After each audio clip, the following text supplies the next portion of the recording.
Queridos, graça e paz do Senhor Jesus Cristo, o Senhor da igreja. Eu falei aqui semana passada, mas eu quero ratificar. E eu digo isso, irmãos, para vocês não tomarem para si como glória pessoal, mas para que vocês possam bendizer o nome do Senhor. Eu tenho percebido que Deus tem inclinado o coração dessa igreja para a generosidade. E já vem de um tempo, e principalmente no que diz respeito a missões. Mas eu quero trazer uma coisa aqui, porque quando a gente tem que cobrar a igreja, eu venho aqui e cobro. E também não é justo, quando a igreja é louvada, eu simplesmente ficar calado, né? Porque assim, se critica-se alguma coisa, eu venho aqui e cobro, se elogia, então eu não posso também deixar de elogiar. Quando foi, eu disse já Veloso, né? Disse aqui no culto de oração também, faz 3 semanas, eu não sei se vocês estão sabendo, né? Primeiro que o teto da igreja da Nazareno caiu novamente. Vocês lembram que há 2 anos atrás, há 2 anos tinha caído, né? E nós demos o suporte para eles ficarem aqui. Novamente caiu, e já faz uns 2 meses que eles já estão aqui. E eu não sei se vocês sabem, mas eles estão por aqui, fazendo o culto aqui na nossa igreja, domingo de manhã. Domingo à noite eles não têm culto, então não choca-se as agendas. E nas quartas-feiras é o culto de oração dele. Eu não sei se eles vêm aqui fazer oração, porque eu não estou por aqui nas quartas-feiras. Então eles estão aqui já faz 2 meses, novamente. E há 3 semanas, eu estava lá no trabalho e o pastor me ligou, o pastor deles, né? O pastor David. Rafael, a Nazareno, que é o Pix da igreja, para fazer uma oferta para vocês de gratidão. Eu disse, meu irmão, nós não vamos aceitar. Nós não vamos aceitar porque nós entendemos que quando Deus nos abençoa, é para a gente abençoar os outros. Aí eu falei para ele, né? Olha, nós vivemos a vida inteira congregando em garagem, que não é problema nenhum. A igreja congregava nas cavernas, nos cemitérios, mas aprove a Deus que nos colocou no espaço maior e nos abençoou. Então, eu não tinha, irmãos. Se você já imaginasse a gente socorrer a igreja de Cristo para o nosso local aqui, que no final das contas todo mundo vai estar junto na eternidade, e a gente cobrar um pix para os caras ficar aqui. Eu disse, olha, irmãos, eu entendo a sua atitude, no entanto, isso tornaria, assim, feio qualquer gesto de generosidade se o dinheiro entrasse no meio. Ele não ficou satisfeito, 1 semana depois mandou a secretária, aliás, a tesoureira, entrar em contato comigo, só que eu já conheço a tesoureira antes de conhecer o pastor, do projeto missionário da Juvep. Ela disse, Rafael, só que ele está insistindo, na igreja também quer. Eu disse, irmã, a gente não vai aceitar.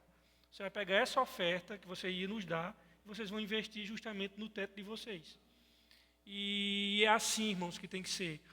E aí o pastor manda uma mensagem para mim e diz, irmãos, Rafael, aliás, o que vocês têm feito com a igreja da gente e pela igreja da gente, nenhuma igreja de Caruaru faz. E eu estou dizendo isso não é para que a gente possa se gloriar, se achar melhor que os outros, é só para a gente glorificar o Senhor e entender que, na verdade, se o Senhor nos abençoa, é para a gente abençoar os outros, irmãos. Então, que Deus continue trabalhando a generosidade em nosso coração. Posto isso, irmãos, vamos ler o nosso texto hoje de Coríntios, no capítulo 5, versículo de número 1 ao 5. Coríntios, capítulo 5, versos 1 ao 5. Nós vamos agora, irmãos, entrar agora, a partir de hoje, em outro grande assunto da igreja de Coríntios. Paulo tirou 4 capítulos para falar sobre divisão, partidarismo e facções. Irmãos, isso ficou já para trás. Semana passada foi o último sermão, Paulo já fechou essa ideia. Daqui para frente, irmãos, ele vai tratar de outro problema dentro da igreja de Coríntios. Problema, irmãos, de imoralidade. Irmãos, vocês não têm noção o quanto a igreja de Corinto era problemática. Irmãos se prostituindo, irmãos saindo com prostituta, nós vamos ver isso quando chegar no capítulo 6. E irmãos com problema de fornicação. E nesse texto, o ponto culminante, um membro da igreja possuindo a mulher do próprio pai. Então daí vocês têm noção de como era a igreja de Coríntios. E hoje nós vamos falar de um problema, a imoralidade e a disciplina e a falta dela, na verdade, em muitas igrejas. Capítulo 5 de Coríntios, versículo 1 ao 5, todos encontraram? Paulo diz assim: geralmente se ouve que há entre vós imoralidade, e imoralidade tal como nem mesmo entre os gentios se vê, isto é, a quem abuse da mulher de seu pai.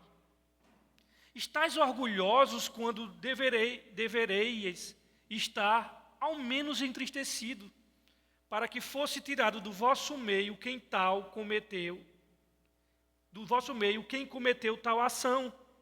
Eu, na verdade, ainda que ausente no corpo, mas presente no espírito, já determinei, como se estivesse presente, que o que tal ato praticou em nome de nosso Senhor Jesus Cristo, juntos vós e o meu espírito, pelo poder do nosso Senhor Jesus Cristo, seja este entregue a Satanás para a destruição da carne, para que o espírito seja salvo no dia do Senhor.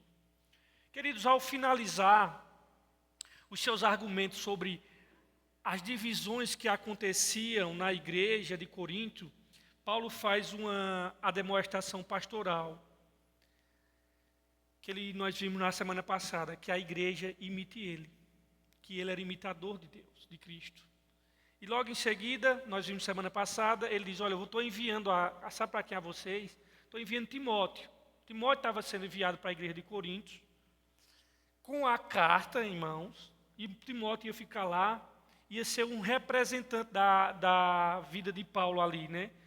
Da vida de Paulo, ia relembrar aos coríntios como era a conduta de Paulo e como foi a conduta dele em todas as igrejas, para que os coríntios relembrassem os caminhos trilhados pelo apóstolo Paulo.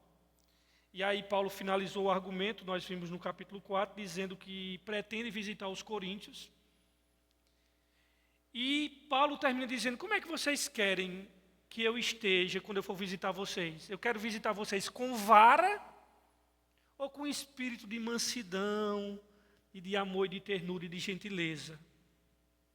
Em outras palavras, Paulo disse semana passada que poderia, irmãos, fazer o uso da autoridade dele, que Deus lhe dera a ele, ou poderia também ir aos coríntios como um pai amoroso. Isso vai depender da conduta dos coríntios ao receber Timóteo. E Paulo tinha muitas razões para tratar aquela igreja com vara, com disciplina, com rigidez.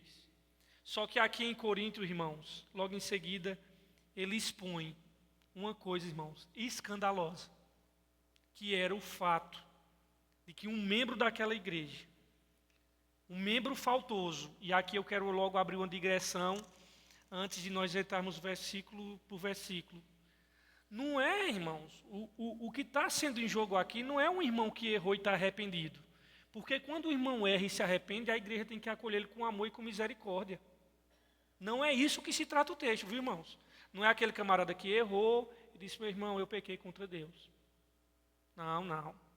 Nós estamos aqui diante de um camarada que é faltoso, que esse escândalo já tinha saído dos umbrais da igreja, tinha se tornado público aos incrédulos de Corinto, e o camarada continuava obstinado, quanto mais refratário e sem querer se arrepender do seu pecado. É disso que nós estamos tratando aqui. O apóstolo Paulo, ele não espera chegar em Corinto, porque ele disse que ia visitar Corinto, lembra do sermão da semana passada? Ele disse, olha, eu já vou começar a dar logo a disciplina agora, antes de eu chegar. Ele não espera chegar em Corinto para resolver essa situação. E já dá instruções à igreja de Corinto sobre como proceder. Irmãos, infelizmente, há crentes na igreja que eles se tornam incorrigíveis. E eu coloco crentes porque professa ser crente, porque só quem sabe é o Senhor. Mas há membros de igreja que eles se tornam incorrigíveis, mesmo uma pessoa chegando advertindo, ele não retrocede, leva para a liderança fala com ele, não se retrocede, leva isso para a igreja, ele não retrocede. Depois disso, irmão, expulsão, não tem jeito. E aí, sabendo que estão em pecado e tornando o nome de Deus motivo de zombaria na boca dos ímpios, ainda assim teimam e não abandonam o seu pecado. E o capítulo 5 que nós vamos ver nessa noite, ele trata da necessidade de medidas disciplinares na igreja, quando um membro tiver cometido um pecado grave de natureza pública e detalhe, não se arrepender. Esse é o detalhe. Irmãos, a disciplina, ela é necessária para que a igreja mantenha o caráter santo aos olhos do mundo e para que o Espírito Santo possa operar em nosso meio sem se entristecer. A Bíblia diz, não entristeçais o Espírito Santo de Deus. Existem 3 marcas de uma igreja saudável, de uma igreja verdadeira.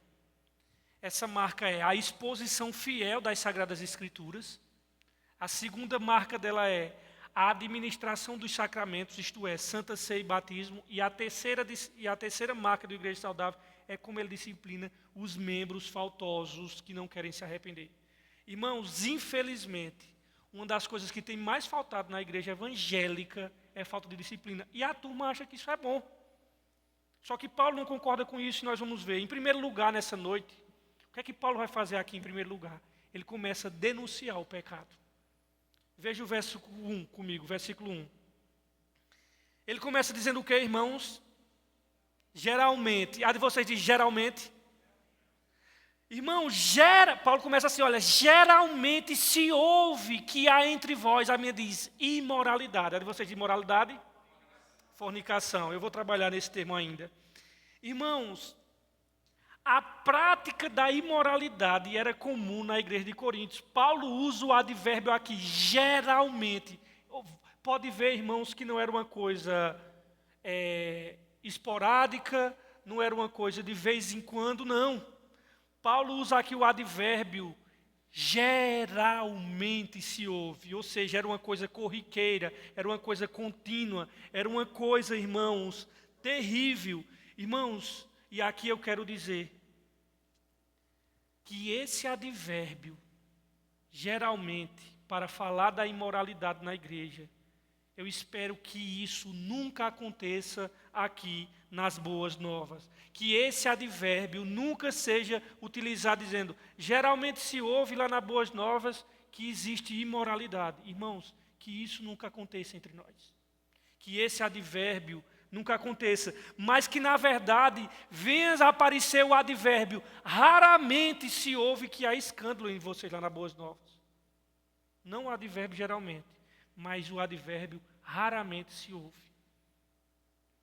Um membro daquela igreja, Paulo diz, geralmente se ouve que há entre vós imoralidade. Alguns de vocês dizem fornicação. Está errado não, porque daqui a pouco eu vou trabalhar que termo é esse, é o termo no grego porneia, mas daqui a pouco eu chego lá.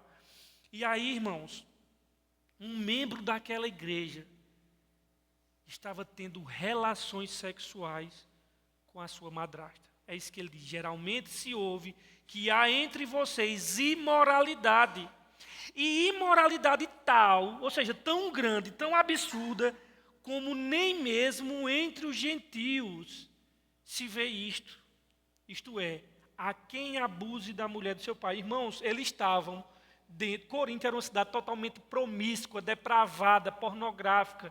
Mas mesmo estando na Grécia, e vocês sabem que toda a depravação vem do mundo grego, e que o romano bebeu,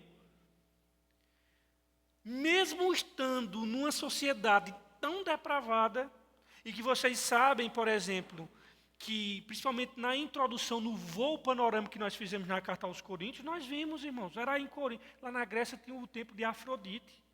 As sacerdotisas de Afrodite, quando chegava a noite, elas desciam do templo e iam lá para a cidade de Corinto, que era uma cidade portuária, onde estavam chegando os marinheiros, os turistas, os caras com aquele tédio do balanço dos navios, os caras só queriam era beber e se prostituir.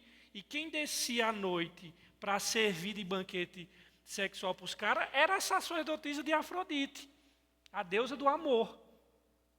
Então Corinto ele estava imerso nisso aí. Mas mesmo imerso a uma cultura depravada, não se havia um pecado como esse, irmãos. Alguém abusar e ter relação sexual com a mulher do seu pai. Irmãos, nós acreditamos que seja a madrasta, uma vez que Paulo não se refere à mulher como sua mãe. Ele diz assim, a mulher do seu pai. É a primeira coisa. Queremos acreditar que isso seja a madrasta desse rapaz. Só que esse tal ato aqui era expressamente proibido na lei de Moisés, lá em Levítico 18. Diz que era para ser fulminado quem possuísse a mulher do seu pai ou se deitasse com a sua mãe, coisa do tipo. E o que estava acontecendo, irmãos, era escandaloso até mesmo para aquela sociedade permissiva, aquela sociedade liberal, a sociedade de Corinto. Porque, mesmo sendo uma cidade depravada, o Império Greco-Romano proibia a prática de incesto. Vê que curioso. Não era só o Antigo Testamento que proibia. O Código Civil Greco-Romano proibia o incesto. Então, se proibiu o incesto, nós temos duas possibilidades aqui. Ou esse camarada estava possuindo a mulher do seu pai, ou seja, traindo o seu pai, ou ele traiu o seu pai com essa madrasta, teve relações com ela, e depois ele foi o motivo dessa madrasta dele romper com o pai, e ele estava possuindo ela agora. Ou seja, não só traiu o pai, mas agora estava possuindo a mulher do seu pai. Queridos, a primeira coisa que nós devemos entender aqui nesse texto é que Paulo ele trata direto com esse rapaz e entrega ele a Satanás. Mas por que a mulher não entra em cena? Porque a mulher é pagã, irmãs. Quem já viu a igreja estar disciplinando os ímpios aí fora? Disciplina não é para ímpio não, irmão. Os ímpios vão lidar com Deus no dia do juízo final. A disciplina é para os crentes. As disciplinas é para aqueles que fazem parte do corpo e da igreja de Cristo. Por isso que Paulo tira a mulher do lado e foca nele. E diz, pode tirar ele do meio de vocês aí. Que ele diz que esse seja entregue a Satanás, mas lá no último versículo, ele vai dizer isso aqui. Ele diz assim, olha.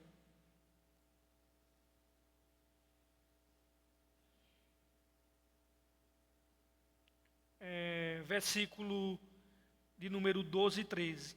Que me importa dos que estão de fora? Não julgais vós os que estão de dentro? Deus, porém, julga os que estão de fora. Tirai do vosso meio. Quem?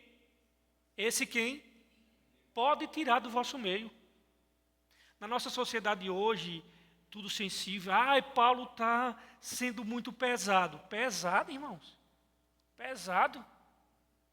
Isso é a integridade da igreja, irmãos. Isso é o nome de Deus que está em jogo. Tem que botar para fora mesmo. E aí, irmãos, enquanto a igreja permitia e fechava os olhos para tal comportamento, Paulo enxergava esse tipo de atitude como imoralidade. Tratava-se, irmãos, de uma forma extrema de pecado que não era praticado nem mesmo entre os pagãos ímpios de Corinto. Nem mesmo a sociedade de Corinto, que aliás era uma sociedade frouxa no que diz respeito aos padrões morais, era uma sociedade permissiva, nem mesmo assim essa sociedade aprovava esse pecado de incesto. Nem mesmo a sociedade permissiva e promíscua de Corinto estava acostumada com esse tipo de pecado de um homem chegar a possuir a mulher do seu próprio pai. E sem dúvida, irmãos, não tenha dúvida que a mãe desse homem ou estava separada ou havia falecido e o pai deve ter se casado novamente. A mulher do seu próprio pai, nesse caso, era a madrasta em questão. Uma mulher incrédula, porque se fosse crente, Paulo disciplinava os dois, como Pedro disciplinou Ananias e Safira. Mas o apóstolo Paulo não menciona nenhuma medida a ser tomada contra a mulher. No caso dessa mulher, a igreja não tinha jurisdição contra ela. Irmãos, disciplina e vida cristã não é para ímpio não, irmãos. Vida cristã e disciplina é para crente. O julgamento começa pela casa de Deus, diz o apóstolo Pedro. Ele diz, e se começa por nós, imagina o que vai ser os que estão lá de fora. E aí, irmãos, quando ele diz assim, geralmente se ouve que há imoralidade entre vós, que alguns de vocês trazem a palavra fornicação, é justamente porque a palavra imoralidade é a tradução do termo grego, o porneia, de onde vem a nossa palavra pornografia, de onde vem a palavra pornô. E esse termo é utilizado de forma mais ampla para se referir aos desvios do padrão sexual estabelecido por Deus. Por isso que pode ser imoralidade, pode ser fornicação, que é sexo antes do casamento. Essa palavra abrange também adultério, que é sexo fora do casamento para os casados. A essa palavra porneia, ela diz respeito também a práticas homossexuais. Tudo está englobado na palavra porneia. Assim, adultério, fornicação, incesto e pecados afins se encaixam aqui nesse termo porneia. Aquela não era uma imoralidade qualquer. Tanto que no versículo 13, Paulo diz, pode expulsar e tirar do vosso meio esse iníquo. A igreja de Coríntios, irmãos, estava envergonhando o evangelho ao permitir que aquele irmão continuasse em pecado. E o que mais, irmãos, o que mais choca Paulo nesse texto, pasme, não é nem o pecado em si, é a postura da igreja diante dessa coisa. Paulo diz assim, meu irmão, eu não acredito que esse negócio está rolando e vocês não lamentam, vocês não choram, vocês não pranteiam, vocês não fazem nada. É o segundo ponto que nós vamos entrar agora, ou seja, a omissão da liderança. Vê o versículo 2. Estais orgulhosos quando devereis estar ao menos entristecido, para que fosse tirado do vosso meio quem cometeu tal ação. Irmãos, como é que os cristãos de Coríntios reagiram a esse problema? Irmãos, em vez de lamentar profundamente, mostraram-se ensoberbecidos e arrogantes. E aqui no versos 2, Paulo agora está cobrando a própria comunidade e a própria liderança. E aí Paulo condena a conduta da igreja de Coríntios. Aqueles irmãos deveriam, antes de tudo, ter lamentado. A de vocês diz o quê no versos 2? A palavra lamentado, entristecido. Pronto. Essa palavra entristecido que foi usada aqui, lá no grego é a ideia de prantear como se pranteia um lamento no funeral, irmãos. Esse é o ponto. Paulo diz, vocês deveriam estar chorando, lamentando como se estivesse numa cerimônia fúnebre. Mas não, os camaradas não estavam nem aí. Aqueles irmãos, em vez de estarem lamentando, na verdade, estavam indiferentes àquele pecado. Essa é a primeira atitude correta quando o irmão em Cristo cai em pecado, irmãos. Não é a gente fuxicar, não. É a gente se unir para lamentar, porque é um de nós que está nessa situação. Não é para ir para a internet e comentar o fato, nós deveríamos lamentar profundamente quando um de nós cai. Lamentar pela pessoa que caiu, pelo mal que causou, pelo mau testemunho, por expor em público o nome da igreja e o nome de Cristo. Entenda bem, meu irmão. E eu quero que você pense uma coisa. Pense de maneira corporativa, porque quando você peca, não é só você que está envergonhando o evangelho, não. Você está envergonhando a comunidade que você faz parte, você está envergonhando o nome de Cristo, viu? É um monte de gente que está em jogo quando você cai. Então pense de maneira corporativa, não pense de maneira individual. Estou pecando, mas é eu e Deus. Não, você faz parte de uma comunidade, então não vem envergonhar o nome da comunidade, não. O pecado, irmãos, é sempre motivo de lamento. Em vez disso, a igreja de Corinto celebrava sua pseudo-espiritualidade. E aí, irmãos, não havia ali quebrantamento algum. Às vezes, o que Deus quer de nós, irmãos, é lamento. muitas vezes. É tristeza pelo pecado. A nossa vida, eu sei que a vida de cristã tem que ser uma vida alegre, mas não é só de regozijo e louvor. Há momentos na nossa espiritualidade que nós precisamos de períodos de lamento, períodos de confissão de pecados e de arrependimento. Esse pecado deveria provocar nos coríntios uma dor tão aguda, uma dor tão forte quanto a dor que enfrentamos na hora do luto. Porém, em vez de chorar, em vez de lamentar, em vez de tomar alguma atitude, a igreja estava ensoberbecida. A igreja de Corinto dava nota máxima para si mesma, julgava-se uma igreja de mente aberta, onde as pessoas tinham plena de liberdade e não tinha nenhuma restrição, nada de imposições, nada de vida cristã, nada de regras, nada de princípios. Era aquela, nada de fiscalizar a vida da alheia, diziam eles. Paulo vai mais longe e afirma que a igreja de Corinto deveria ter tirado aquele que estava em pecado do meio deles.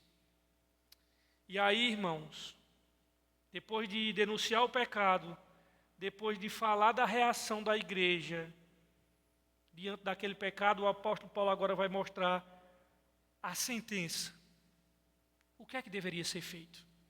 Versículo 3 ao 5, nós temos aqui a sentença de Paulo. Eu, na verdade, ainda que esteja ausente no corpo, mas presente no espírito, e aqui eu quero parar só para explicar. O que é que Paulo quis dizer aqui? Que ele estava ausente no corpo, mas presente no espírito. Irmãos, não se trata aqui de projeção astral, não é nada disso não. É que Paulo diz, olha, nessa atitude aqui eu estou junto com vocês, eu estou dentro. Não tem nada disso aí não, de projeção astral não. Eu, na verdade, ainda que esteja ausente do corpo, mas presente no espírito, já determinei, como se estivesse presente, que o que tal ato praticou, em nome de nosso Senhor Jesus Cristo, juntos vós e o meu espírito, pelo poder de nosso Senhor Jesus Cristo, seja este entregue a Satanás para a destruição da carne, para que o espírito seja salvo no dia do Senhor. A providência a ser tomada consistia em entregar esse indivíduo a Satanás. Como o apóstolo Paulo, havendo tomado conhecimento de um pecado desse membro faltoso e da omissão da liderança, ele sentenciou esse indivíduo. Paulo funcionou como um tribunal acusador e juiz. Provavelmente ele tomou conhecimento de que o homem não havia se arrependido e que a liderança da igreja não tinha procedido como deveria. Então, para preservar o nome de Cristo, para preservar o bom testemunho e a integridade do Evangelho, o apóstolo Paulo, nesse texto, profere a sentença. Paulo diz que, mesmo não estando presente, estava acompanhando tudo o que estava acontecendo em Corinto. E sua sentença, então, afirma que o irmão que estava em pecado deveria ser entregue a Satanás. A igreja deveria tirar o obstinado, o não arrependido, o iníquo, como Paulo chama, do meio dela. Pode tirar do meio de vocês. Irmãos, de acordo com o Novo Testamento, a igreja é o que de Cristo? O corpo de quem? Ela é o corpo de Cristo. E fora dela, nós sabemos, o mundo está posto no maligno. Dessa forma, uma vez que essa igreja tira esse membro que não quer se arrepender, porque quando o texto diz, e eu lembrei agora para falar isso, possuindo a mulher do seu pai, era ato contínuo, irmão. Não foi um episódio fatídico onde o camarada fez aquilo, se arrependeu e praticou. Não, era algo que estava acontecendo naquele momento. E no momento que esse membro iria ser expulso, tirado do meio da igreja, essa pessoa ia estar agora à mercê de Satanás. Expulsar um irmão da igreja, irmãos, é como se tivesse entregando essa pessoa para que ele possa sofrer, na verdade, uma ação permitida por Deus do próprio maligno. É como se fosse assim, deixa o maligno acabar com a vida dele. Porque nós sabemos, irmãos, o que é que Pedro diz? Satanás anda como? Ao nosso o quê? Buscando a quem possa fazer o quê? Mas por que é que Satanás não acaba com a nossa vida? É porque ele não é tão ruim assim? Ou é por causa de quê? Por conta do próprio Deus que impõe limites para que ele não haja. A expulsão desse membro da igreja de Coríntios, de forma simbólica, é como se fosse assim: Deus pode tirar agora os limites e Satanás pode fazer com ele até onde Deus permitir que faça com ele o que quiser. Assim como foi no caso de Jó. No caso de Jó, o que é que acontece? Deus pega a coleira, porque o diabo, ele na verdade não pode fazer tudo o que ele quer. Ele só faz aquilo que Deus permite ele fazer. O que é que ele ensinou a Deus? Também, desse jeito, tu desse tudo que tem, Deus está certo. Toca nos bens dele, meu amigo, ele acabou com tudo. Acabou também com os filhos. Aí depois ele chegou dizendo, mas também ele está com saúde aqui, toca no nome dele. Deus disse o quê? Pronto, vai lá, toca na sua, mas não mate ele. Meu irmão, ele encheu Jó de chagas, irmãos. Ele acabou com a saúde de Jó. Mas quem foi que afrouxou a coleira para ele fazer aquilo? Foi Deus, irmãos. Foi Deus. Eu quero que vocês lembrem que o espinho na carne que Paulo orava a Deus pedindo, Paulo disse que foi o mensageiro enviado de quem? É de Satanás, mas enviado por quem? Por Deus, gente.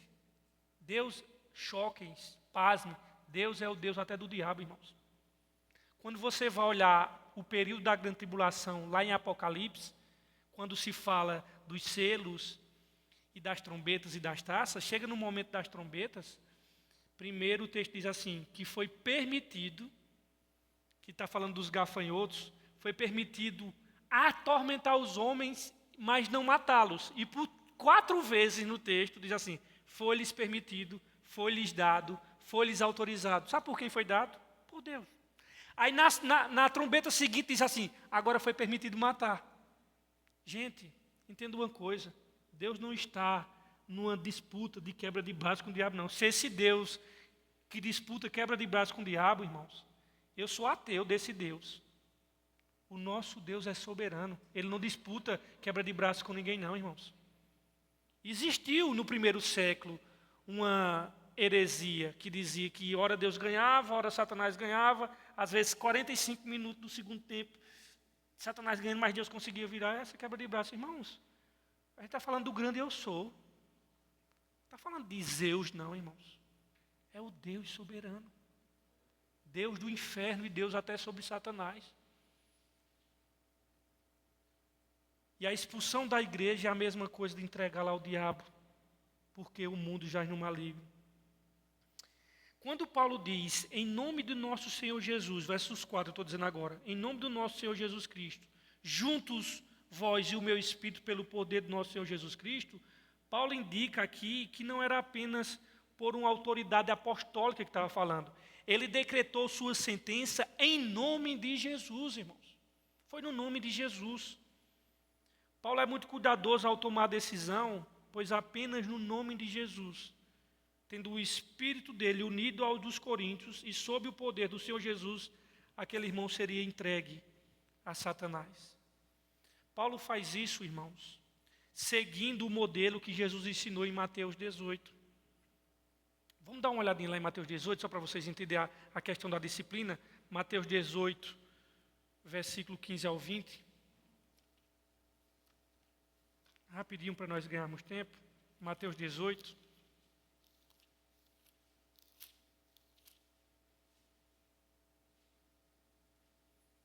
Do 15 ao 25.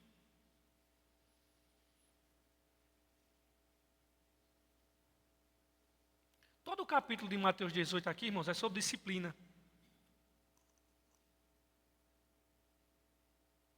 E esse texto, aliás, é muito bom interpretado também. Daqui a pouco eu digo por quê. Eu vou ler do versos 15, tá? Todos encontraram Mateus 18, 15. Se, porém, teu irmão pecar contra ti, vai e repreende-o entre ti e ele só. Se te ouvir, ganhaste teu irmão. Se, porém, ele não te ouvir, leva consigo 1 ou 2, para que pela boca de 2 ou 3 testemunhas toda a palavra seja confirmada. E se não as ouvir, dize-o à igreja. Se também não a ouvir a igreja, trate-o como gentio ou cobrador de impostos. Em verdade vos digo que tudo que ligardes na terra será ligado no céu, e tudo que desligardes na terra será desligado no céu. E aí, também vos digo que se dois de vós concordarem na terra a respeito de qualquer coisa que pedirem, e será dado pelo meu Pai que está no céu. Pois onde estiverem 2 ou 3 reunidos em meu nome, estarei ali no meio deles. Esse versículo 20 ele é muito mal interpretado, porque a gente diz assim, como se fosse para o culto. Onde tiver 2 ou 3, Jesus está aqui. Claro que ele está, porque ele é onipresente, mas o texto não está ensinando isso. O texto está dizendo que Jesus está no meio concordando da disciplina, irmãos. Não está falando aqui, vamos se reunir, onde tiver 2 ou 3, Jesus está ali, no sentido de culto. É verdade que ele está no nosso meio, mas não é verdade dizer que esse texto está ensinando isso. O que esse texto está ensinando é disciplina, irmãos. E que Jesus está ali para concordar nessa questão da disciplina. Então, o que o Senhor Jesus em Mateus 18, do 15 ao 20, se aplica como nós devemos tratar os faltosos na igreja. Se o irmão pecar, nós devemos ir com ele. E mediante arrependimento, irmão, se o irmão se arrepender, o assunto vai cessar na hora. Cessa, encerrado. No entanto, se não houver arrependimento, devemos ir a ele com 2 ou 3 irmãos a ele. Se ainda o arrependimento não acontecer, o caso deve ser levado à igreja. E se o faltoso não se arrepender, então deve ser tratado como publicano, como gentio. Então Paulo estava lá em Coríntios, pode voltar para Coríntios 5, Paulo estava, irmão, seguindo rigorosamente o que Jesus ensinou aqui. E muitas vezes essa passagem de Mateus é tirada do contexto para falar sobre oração ou para falar sobre concordância. No entanto, essa promessa de Jesus foi feita no contexto de disciplina. Só é você ler o capítulo 18 inteiro. Vocês voltaram para Coríntios 5? Então, em resumo, em síntese, o que Paulo está determinando aqui em Coríntios é: os coríntios deveriam convocar uma reunião em nome de Jesus, no qual ele estaria presente em espírito. Nessa reunião, os coríntios deveriam expulsar o irmão que estava em pecado e não queria se arrepender do meio deles, né? Expulsar esse irmão do meio dele. Essa foi a sentença de Paulo, e ela determina que a igreja de Corinto leve avante essa sentença. Talvez por nós estarmos inseridos em uma cultura do politicamente correto, talvez você esteja dizendo assim, isso não é falta de amor, não. Não, primeira é que sua visão de amor é muito rasa. Que sua visão de amor é um amor que não corrige, é um amor permissivo, é um amor que pode fazer tudo. Isso não é amor. Começa por aí. Segundo, dizer, mas rapaz, não é bom não, deixar esse camarada aqui mesmo errado. Não, irmãos. Isso, a igreja é corpo de Cristo. Agora eu quero falar de um corpo literal. Um corpo humano que está com diabetes. E tem o dedinho do pé que está necrosado já. O dono daquele corpo diz, não, mas eu amo tanto esse corpo, não é melhor deixar esse dedinho aqui? O que é que vai acontecer, irmãos? O restante vai ser corrompido, irmãos. Arranca-se um membro de uma igreja para preservar o corpo inteiro.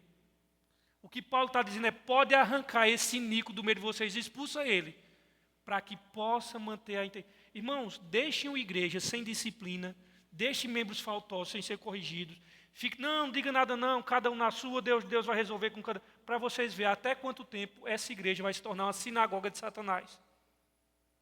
Uma igreja íntegra, uma igreja séria, tem que, de fato, irmãos, confrontar os membros e confrontar a liderança, confrontar seja lá quem for, para a glória de Cristo e para a integridade da igreja. Versos 5, né? A destruição dele. Seja entregue a Satanás para a destruição da carne, para que o espírito seja salvo no dia do Senhor. A destruição aqui, irmão, se refere à morte. Uma morte que talvez fosse uma morte, que é claro, a morte física, né? Porque nós sabemos que esse indivíduo aqui, ele vai ser salvo porque Paulo diz, para que o espírito seja salvo no dia do Senhor. Então a destruição aqui se refere à morte. Uma morte talvez física, lenta, que daria tempo desse camarada se arrepender e ser poupado. Então, a exclusão expõe o membro faltoso à ação de Satanás. Jó é um exemplo disso, só que Jó não é um membro faltoso. Eu só estou dizendo assim, o fato de Satanás, às vezes, quando se tira os limites impostos por Deus, ele vem e age em nossa vida. Então, no momento que ele foi expulso, a partir do momento que esses limites divinos são tirados, ele vai atacar aquela pessoa com toda a força para destruir. Então nós podemos dizer, irmãos, que pelo ato judicial de Deus, esse homem seria afligido fisicamente por Satanás. Será que foi a primeira vez que Paulo entregou alguém a Satanás? Vá lá para Timóteo, por favor, capítulo 1, versículo 20. Capítulo 1, versículo 20 de Timóteo. De 1 Timóteo. 1, 20.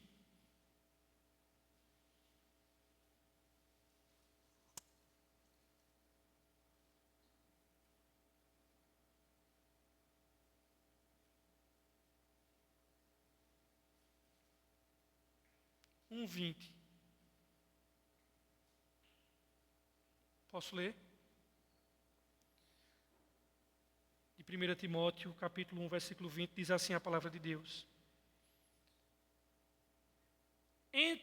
Entre esses que naufragaram na fé, de acordo com o versículo 9, 19, aliás, entre esses encontram-se Himeneu e Alexandre, os quais entreguei a Satanás para que aprendam a não blasfemar.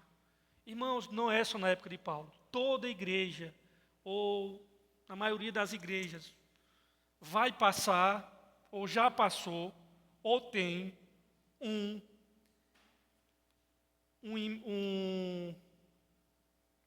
Himeneu e Alexandre. Toda igreja aparece. Ou já apareceu, ou irá aparecer, ou tem. O que é que esse texto, irmãos, nessa noite, tem a nos ensinar aqui? A primeira coisa, irmãos, que esse texto, ele nos ensina, é a necessidade de disciplina na igreja. Eu repito e ratifico. As 3 marcas da verdadeira igreja são a maneira que a pregação é feita, a pregação da palavra. Segundo, a celebração do batismo e da Santa Ceia. E a disciplina eclesiástica. Irmãos, nós não podemos tolerar o pecado. Nós não podemos. Estamos aqui, irmãos, não apenas para entoar louvor ou escutar uma mensagem que nos faz sentir melhor. Nós estamos aqui para nos envolver na vida um do outro. Seja na doença, seja o que for. Está todo mundo junto. Na saúde, na doença, na riqueza, na pobreza. Está todo mundo envolvido, irmãos. Não pode ser assim, não vou me meter na vida do outro, não. Você vai se meter na vida do outro, sim. Se ele estiver passando necessidade, a gente vai socorrer. Se ele estiver passando... A igreja é isso, irmãos. Igreja é isso. Nós estamos aqui para se envolver na vida do outro e para sermos aquilo que Deus requer que nós somos. Um povo santo, um povo separado do mundo, um povo distinto que vive para a glória de Deus. A igreja do Senhor, ela não pode andar de mãos dadas ao pecado. Efésios capítulo 5, o apóstolo Paulo diz que não podemos ser cúmplices com as obras das trevas. Nós não somos cúmplices, irmãos. Nós só tornamos cúmplices quando nós vemos os erros e através da nossa omissão, nós ficamos calados. Nós não podemos, irmãos. Se você, irmão, vir um irmão em Cristo em uma situação de imoralidade, é seu dever diante de Deus falar com aquele irmão e até aquela pessoa exortar. E se essa pessoa não se arrepender, é seu dever vir até a liderança e trazer esse problema. E ao fazer isso, você está, inclusive, buscando o melhor e o bem para aquela pessoa que está pecando. Você está glorificando o nome do Senhor Jesus e, na verdade, batalhando pela santidade do corpo de Cristo e pelo testemunho público de Cristo. Não venha com aquela história, não tem nada a ver com a minha vida, não, né, irmão? Tem a ver, sim. Quem disse que não tem, irmãos? Não, mas quem sou eu para falar daquele irmão? Quem sou eu para apontar o dedo? Eu sou um pecador igual a ele. E quem disse que está se tratando de você, meu irmão? Quem disse que está se referindo a você? Está se referindo à igreja de Cristo. Vá para Apocalipse 20. Aliás, Apocalipse 2, versículo 20, para você o que é que Jesus fala com a igreja de Tiatira. Apocalipse 2, 20.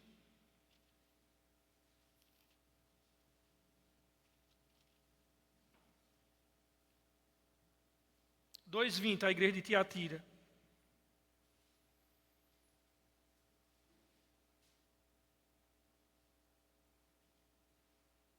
Dois 20.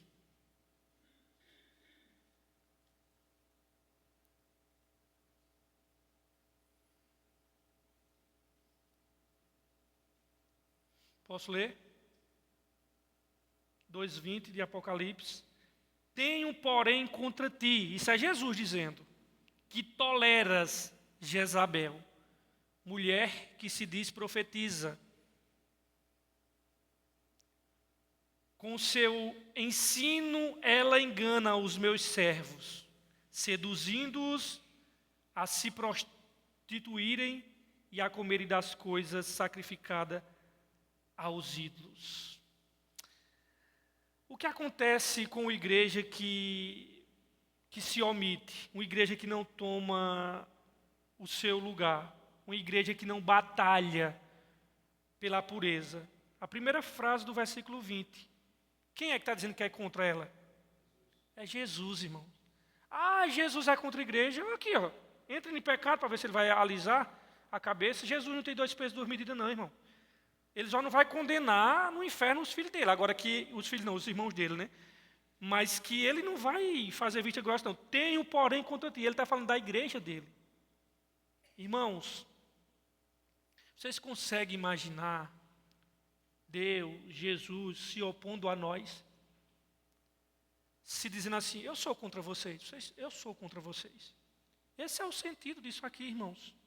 Deus se torna inimigo da igreja, onde essa igreja não expulsa, quando essa igreja não disciplina, quando essa pessoa não tira do seu meio aquelas pessoas que não se arrependem. Jesus se torna opositor.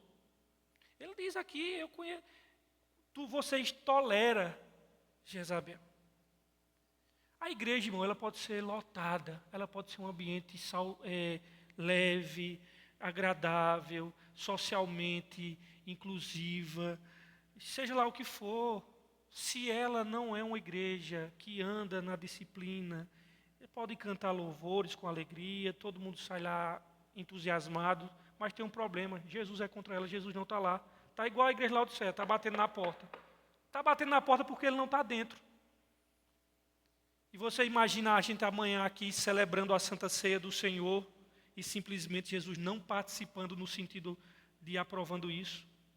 Isso não ter nenhum significado do ponto de vista espiritual.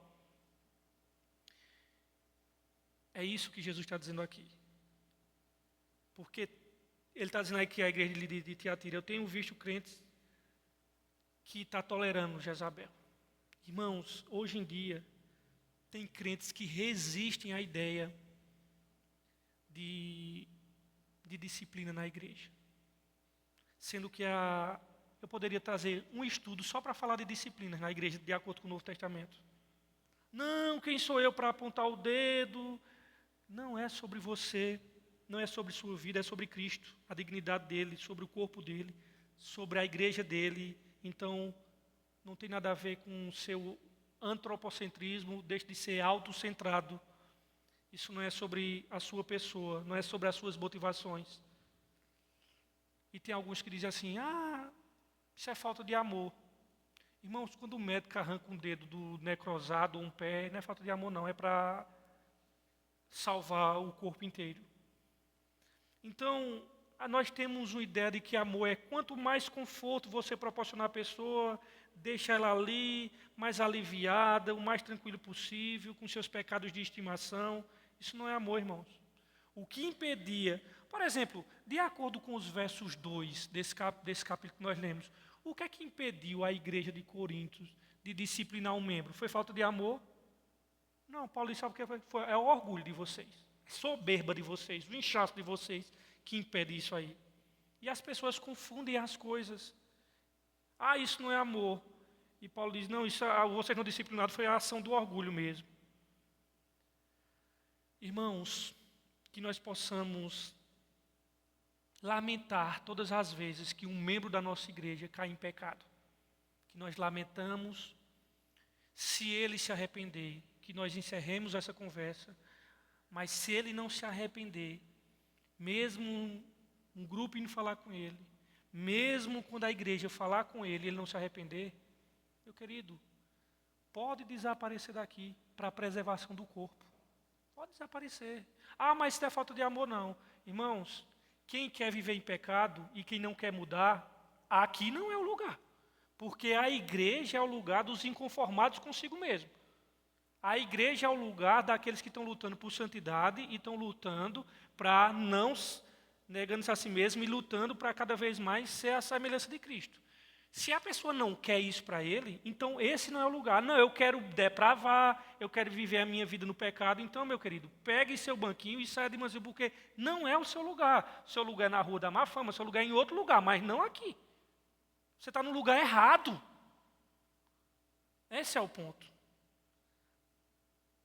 E, irmãos, nós devemos, de fato, não mangarmos, não fuxicarmos, mas lamentarmos se um de nós cairmos em pecado.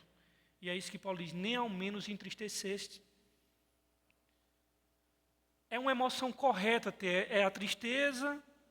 Não se fosse um juiz, eu sou melhor do que ele, porque ele caiu em pecado, eu sou um super crente. Não, é um luto humilde. Nós sofremos de fato. E Paulo diz, aqui mesmo em Corinto, lá na frente, ele vai dizer assim, eu vou ter com vocês com lágrimas, será que quando eu chegar aí perto de vocês, eu vou ter que chorar pela situação que vocês dão, derramar lágrimas? Não, irmãos. Eu sei que não é fácil, não é confortável você confrontar as pessoas, você ser confrontados, mas por mais que a medida seja dura, mas nós sabemos que isso é bom. E isso é bom para o corpo de Cristo. Esse é o nosso desejo, irmãos, para que, na verdade, a pessoa que caia em pecado, ela venha se arrepender. Nós orarmos por ela, sofrermos junto com ela. E a disciplina, irmãos, não visa acabar com o indivíduo. A disciplina, ela visa resgatar aquele indivíduo. Mas o problema é que há indivíduos que eles não querem ser disciplinados, não querem, eles querem continuar no pecado. Esse é o nosso desejo.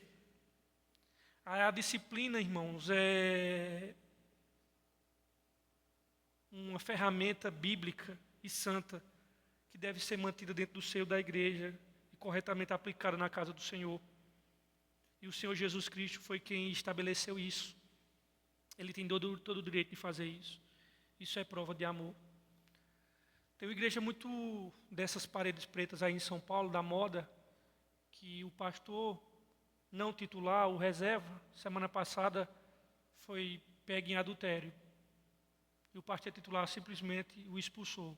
E eu dei glória a Deus. Apesar de não concordar teologicamente com eles, mas eu digo, pelo menos tem que ter ordem. Tem que ter ordem, irmãos. Irmãos, me digam uma coisa. Se aqui entre nós há fornicação, há adultério, há todo tipo de desgraça, qual é a diferença de nós para o mundo? E qual o motivo de um ímpio querer vir para cá, se lá no mundo é a mesma coisa? Que fique lá. Aqui eu estou gastando 2, 3 horas aqui, se é a mesma coisa, eu fico lá mesmo. Pelo menos não vivo com hipocrisia. A outra coisa que esse texto nos ensina, irmãos, é a respeito da santidade. Nós devemos, irmãos, praticarmos aquilo que Pedro diz, como Pedro citando a palavra de Deus, sede santos porque eu sou santo. Nós temos que ser santos, o povo de Deus é santo, irmãos. Nós precisamos ser castos sexualmente falando. Os jovens, eles precisam ser castos no sentido de não entrar na fornicação. Os casados também precisam ser castos. Aí você vai dizer, misericórdia, Rafael. Os casados precisam ser castos. Que religiosidade é essa? Que legalismo é esse? Sim, existe uma castidade para os casados. Sabe qual é? a exclusividade no sexo só com a esposa dele. É nesse sentido que eles são castos. Porque o casado, ele é casto no sentido que ele não tem direito de possuir outra mulher que não seja a esposa dele. Isso também é casto, irmão. Castidade acerca do casamento. O povo de Deus, irmãos, tem sido assim ao longo da história da igreja. A imoralidade, ela sempre foi inaceitável aos olhos de Deus. É um pecado que insulta a santidade do Senhor. Lembra no Davi? Davi estava lá, Israel em guerra, ele do alto do palácio dele lá, tinha acabado de dar um cochilo, quando olha menos espera, quem estava tomando banho? Batseba, concupiscência dos olhos. Olhou, aquilo entrou no coração, e ele tinha poder, era o rei. Quando mandou fazer o convite de Batseba disse, oxe, o meu marido é penso eu, né, um mero soldado que está em guerra, ele é o rei. Foi. Veja como o pecado, irmãos, ele começa pequeno e a gente começa a abrir algumas concessões, daqui a pouco o desmantelo é grande, irmãos. Todo pecado escandaloso, ele tem um rastro de pólvora que começou com pequenas concessões. E aí Davi foi lá, adulterou, traiu Urias, um soldado fiel a ele, leal. Vê como um abismo puxa o outro. Só que adulterou. Só que o que aconteceu? Ela engravidou. E agora? Como é que... O adultério ele achava que ele ia tampar, esconder. E a criança que vai nascer? Aí você veja ele querendo tapar um pecado com outros pecados. Chama Urias, lá vem Urias. Aí ele, tome vinho em Urias. Disse, depois que ele tomar nos quengues, ele vai lembrar da véia dele, vai correr para lá. Veja a lealdade de Urias. Dormiu, bêbado, no pé do palácio. Ele disse, e agora? E Urias disse, não posso não, está desfrutando da minha esposa, os outros estão lá em guerra. Isso não é justo. Ai, irmão, que homem, né? Que hombridade. Desgraça de Davi, né, meu irmão? Aí disse, vou ter que matar esse camarada. Vê que desgraça, irmão. Pegou uma carta. Isso aqui é a carta. Dobrou a cartinha assim. A carta era dizendo, bota ele logo da comissão de frente. A gente sabe que morre. Quem está na frente, irmão, é os primeiros a rodar. Ele nem sequer abriu a carta, entregou ao comandante quando chegou lá. O comandante leu, botou ele na comissão de frente. E quando começou a guerra, já deu Urias na cabeça, morreu. E aí Davi achou que tinha logrado êxito. Aí Deus, né? Deus é justo, irmão. Manda Natan lá. Aí Natan chega e diz, Davi, eu tenho uma história para te contar e eu quero que tu julgue. Tem um camarada rico, extremamente rico, o mais rico daquela cidade. Possuía milhares de bois, milhares de ovelhas. Mas perto daquele homem rico, abastado, tinha um pobre, lascado. Ele só tinha uma única ovelha na vida dele, que deitava no colo dele, que ele brincava, que ele botava dentro de casa. E esse homem foi receber alguém na casa dele, um amigo, uma visita ilustre. E em vez de matar todos os bois ou os novilhos que ele tinha, ele foi lá e roubou a única ovelha daquele pobrezinho que tinha, que era a alegria dele, e matou para servir aquele. O que é que você acha dele, Davi, na mesa? Um homem desse tem que morrer. Ele não é digno de viver. Esse homem é tu, velho. Esse homem é tu. E aí no Salmo 51, é a confissão de Davi desse pecado que ele fez. E ele diz, Senhor, eu pequei. Cadê que ele diz assim? Eu pequei.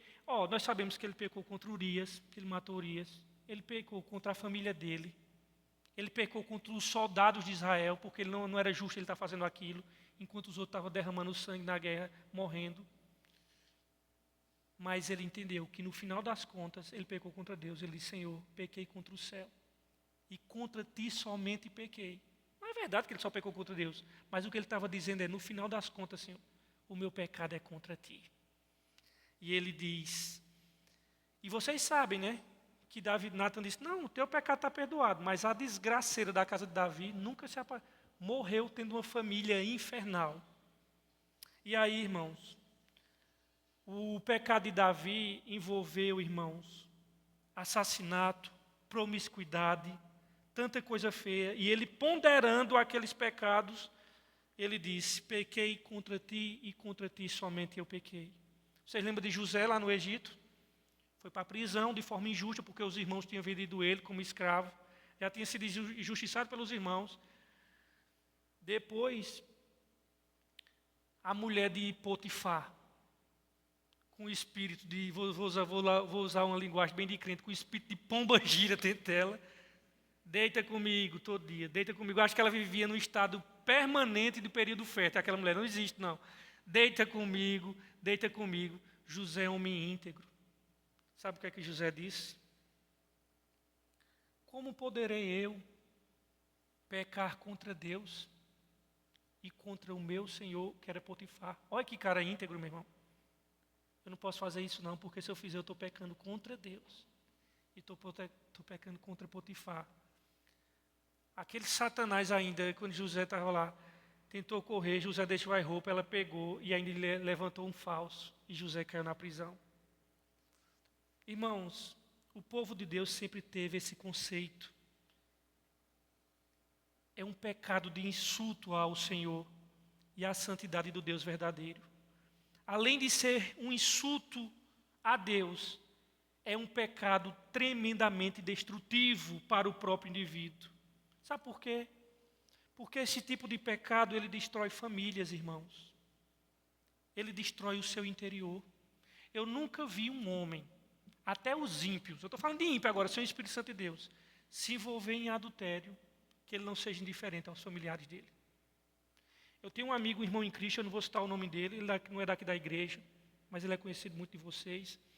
E eu, conversando com ele, ele disse, Rafael, na época que eu era do mundo, e eu saía com diversas mulheres, eu tinha até nojo de beijar as minhas filhas, ele disse, só quando eu me converti a Cristo, eu passei a ter um amor pelas minhas filhas e abraçá-las, e o amor pela minha esposa. A minha esposa não tinha amor nenhum por ela. Sabe o que é isso? A Bíblia já avisa o que é isso.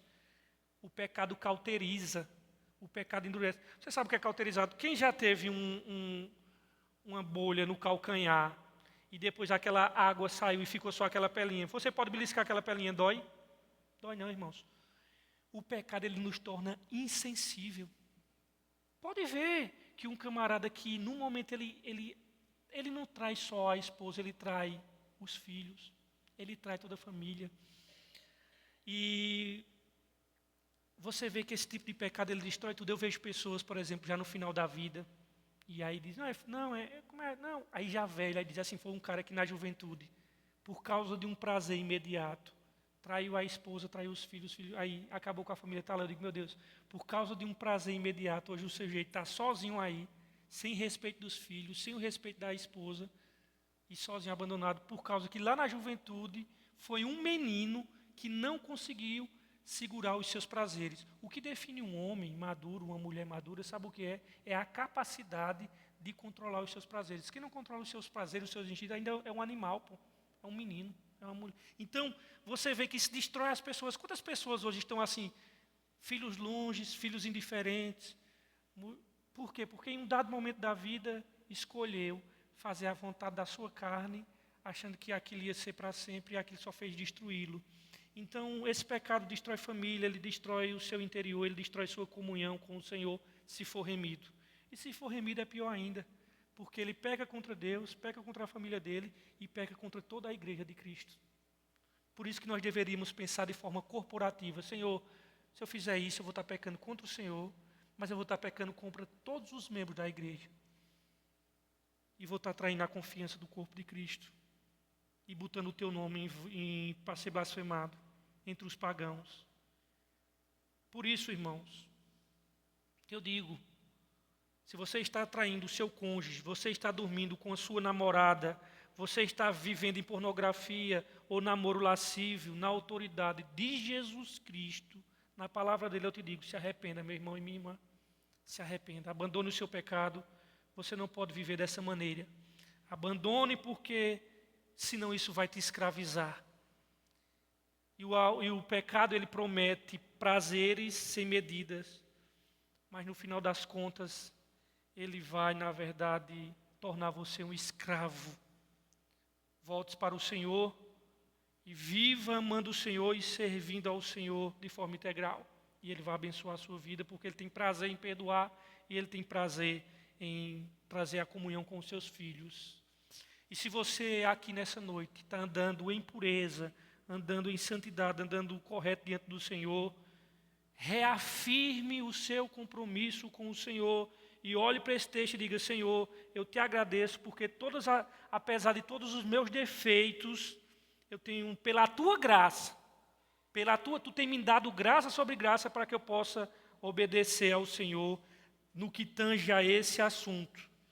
E eu quero te pedir, ó Deus, e clamar ao Senhor que o Senhor reforce essa pureza na minha vida, essa santidade na minha vida, Senhor. Então, irmãos, eu quero dizer a vocês que nós possamos fugir de todas as tentações e fugir de todas as práticas pecaminosas e de todas as oportunidades que surgem de pecado. Fuja para experimentar a santidade do Senhor.